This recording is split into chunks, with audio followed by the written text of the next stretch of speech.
পাগলা তো পাগলের অভাব নাই, আমি বুঝি না কিছু। বলেন এটা এই সম্পদ কত বছর পেয়ে জমাইছে? এটা খারাপ। কত বড় জঙ্গল মাথার উপরে, খাইছে রে বাবা রে বাবা। এই কত বছর পেয়ে জমাইছেন এগুলা? এটা লাগবো না? সালাম করা যাবে না তো।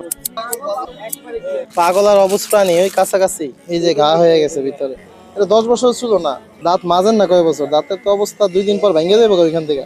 হইছে দাড়ি তো কাটতে রাখছেন মাশাআল্লাহ দেখা যায়, কিন্তু চুলের তো কোনো খবর নাই কাটার। চুল কাইতেছে ইচ্ছা মতো। টেনশন নিবো আমরা, কাপড় চোপড় খুঁজি কি পিন্দামো এটা আমগো টেনশন। হাত ডলেন, পাওয়ার ডলেন, চেহারা ডলেন, যা খুশি ডলেন, ভিতরে ডলেন, বাইরে ডলেন। এই মেশিনটা দিত জঙ্গল সাফ করে। কি দেখছেন এগুলা? বাড়ি ঘরই তো নাই, কই ঘুমাইবো আর কি ঘুমাইবো? ঈদের দিনও তো আমরা এসে গেছি। আমাদের মূল উদ্দেশ্য মানব সেবা করা। এখন মাথা পেছন দরকার নাই, তখন মাথা খালি না। হ্যাঁ না যে বুঝবো কেন হয়েছে পাগল।